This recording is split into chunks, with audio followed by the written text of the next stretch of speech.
রাসূল সাল্লাল্লাহু আলাইহি সাল্লাম বলেন, তোমরা বেগানা নারীকে দেখে চক্ষু নিচু করো, আমি জান্নাতে নিয়ে যাওয়ার জন্য জিম্মেদার। তিনি বলেন, হঠাৎ যদি কোনো মহিলার উপরে চোখ পড়ে যায় তাহলে মুখ ফিরিয়ে নিতে হবে। তিনি বলেন, হঠাৎ যদি কোনো মহিলার উপরে চোখ পড়ে যায় তাহলে মুখ ফিরিয়ে নিতে হবে।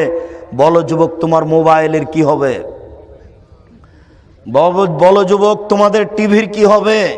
তুমি, তোমার বোন, তোমার দুলা ভাই, তোমার মা, তোমার বাপ, তোমরা 14 গোষ্ঠী মিলে এই ল্যাংটা বেশ্যালয়ের মেয়ে দেখে চক্ষু ঠান্ডা করো, কলিজা ঠান্ডা করো, তোমরা জান্নাত কিনতে চাও। এটা হয় কি করে এটা বুঝতে পারলাম না। পতিতালয়ের রং মাখানো মেয়ে দেখে জান্নাত কিনতে চাও কি করে? আলাইনানে তাজনিয়া জেনা হুমান নাজরো, দুই চোখের জেনা হচ্ছে চোখ দিয়ে দেখা। অলজনানে জেনা হুমুল ইস্তেমাও, দুই কানের জেনা হচ্ছে কান দিয়ে শোনা। ওয়ালিয়াত জেনা হাল বাদশ, হাতের জেনা হচ্ছে হাত দিয়ে ধরা। ওর রিজল জেনা হাল মাসি, পায়ের জেনা হচ্ছে পা দিয়ে চলা। জেনাল কালব তাতামানা তাস্তাহি, অন্তরের জেনা হচ্ছে পরিকল্পনা করা। জেনাল লিসান নুতক, জিহ্বার জেনা হচ্ছে কথা বলা। এগুলো সব জেনার মাধ্যম। এইভাবে জেনা করার পরেও কি করে তুমি জান্নাতের হিসাব করতে পারো? অত দামি মেয়েকে কিভাবে তুমি ভোগ করতে চাও? তুমি হিসাব করতে পারো না?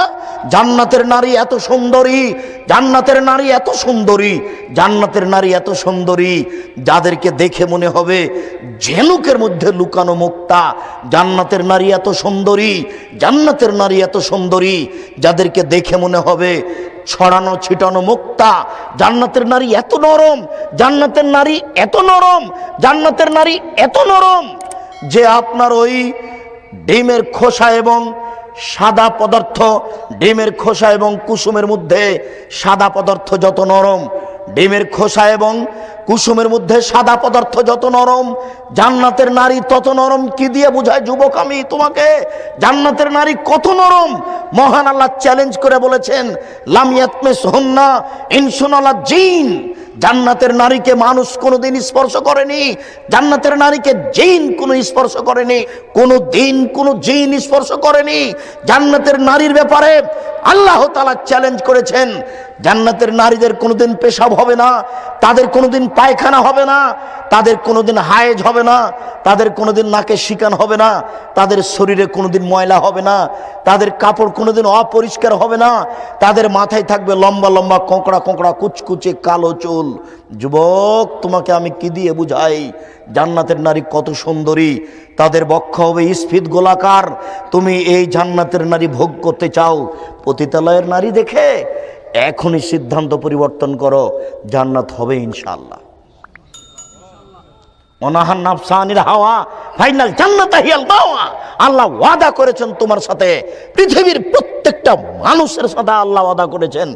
মানুষ যদি তার প্রবৃত্তিকে ঠেকাতে পারে, মানুষ যদি তার প্রবৃত্তিকে ঠেকাতে পারে, আজ থেকে টিভিতে পতিতালয়ের ল্যাংটা মেয়ে দেখবে না, আজ থেকে কোনো মেয়ের সাথে মোবাইলে গল্প করবে না, আজ থেকে জেনা বন্ধ করলো। এই বলে যদি সে নিজেকে ঠেকাতে পারে, আমি আল্লাহ তার সাথে ওয়াদা করেছি, আমি তাকে জান্নাতুল মাওয়া দিব।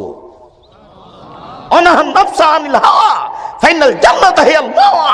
কেউ যদি নিজের প্রবৃত্তিকে ঠেকাতে পারে, মনের চাপকে ঠেকাতে পারে, কাপুরুষ তোমাকে চিনি না।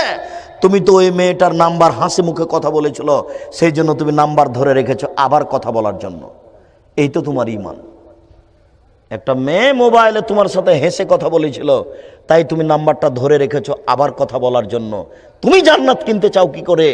জান্নাত খুব দামি জিনিস, জান্নাত পাওয়া খুব টাফ ব্যাপার। তুমি এই জান্নাত ভোগ করার চেষ্টা করো।